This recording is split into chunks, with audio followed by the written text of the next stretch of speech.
name's Aidan, I'm 23 and I'm a space science student from Melbourne. I'm a bit of a homebody really. I like to watch sports, watch movies, play video games, listen to music, and otherwise sort of just relax and chill out really, and not all that interesting. So I grew up in a town called Gisborne, which is about 45 minutes northwest of Melbourne, and growing up in a country town you sort of get the benefits, you know, of all the wide open spaces, all the nature, as well as it's not too big of a town, so there's a really strong sense of community there as well. I'd say my friends would probably describe me as a little bit aloof, probably a little bit smart as well, hopefully sometimes funny, probably a bit of a dickhead too. You know, I sort of have a sense of humour where I like to take the piss out of people and take the piss out of myself a bit too, so yeah, probably call me a dickhead, and that's fair enough. So I know Morse code. I got into decryptions and cipherments a while ago, and I just thought one day, how hard can it be to learn Morse code? So I thought I'll just give it a go, and I learned it pretty quickly. You know, I always thought in Survivor actually it'd be cool you could somehow communicate with people almost in a different language. So if someone else happens to know Morse code on the season, not very likely, but you know, you could probably communicate, you know, write shit on bark. There's a lot of places in the world I'd like to travel to, but if I only pick one, I'd probably go America. If I can invite anyone to dinner, dead or alive, it would probably be an author named Pierce Brown. He wrote a series of books called the Red Rising series, and it's my favourite series of all time by far. And after reading them, I sort of looked into him a bit more and learned a bit more about the author, and everything I read just makes him seem like a really awesome guy, really cool person, and definitely someone I'd like to meet someday.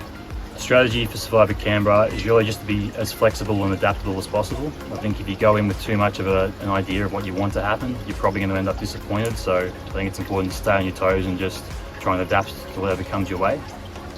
I'd also like to win a few early challenges. I think in a season called Canberra versus the World, you know, I know if it was Melbourne versus the World, for example, I'd probably be slightly more inclined to see a Melbourne person win. And if we can maybe win a few early immunity challenges, it gives me some more time to settle into the group and get comfortable, and also just maybe take that threat away a little bit. The sort of people who might be on the World Tribe, they're people who are willing to come a long way to play this game, probably spend good amounts of money as well, so they're probably going to be more confident in their abilities and maybe a bit more aggressive too. So setting myself up in contrast to that, and hopefully having the perception of someone who's reliable and trustworthy, could be really important and valuable, and hopefully have people work with me. My biggest strength is that I'm someone who likes to plan ahead a lot. I like to think towards the future, so I think in this game things are probably going to move very fast, and if you're not thinking ahead, you probably could make a decision that seems right in the moment but might be proven to not be so good, you know, in a couple of hours time. So by focusing a little bit on what you're doing now but also having an eye to the future, I think you can hopefully avoid some of those pitfalls, and that's a strength of mine. My biggest weakness is probably that I do struggle to connect to people at times. You know, socially I'm not great, so you know, the first couple of challenges, if we lose those and we go to tribal too often, I could see myself being in a bit of danger if I haven't had the chance to connect with people as well as I would like. So that's probably the biggest worry for me early on, but hopefully I can overcome that and just, you know, get my footing and go from there.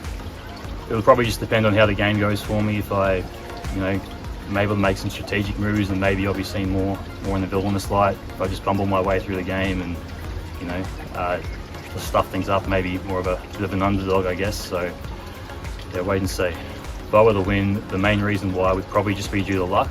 I think socially people can like me well enough when they get to know me, and strategically sort of have a decent mind for the game, but I'm not so dominant in either category that I think I'm going to, you know, really dominate my way to a win. So I think the path of winning for me is just focusing on what I'm good at and playing to my strengths.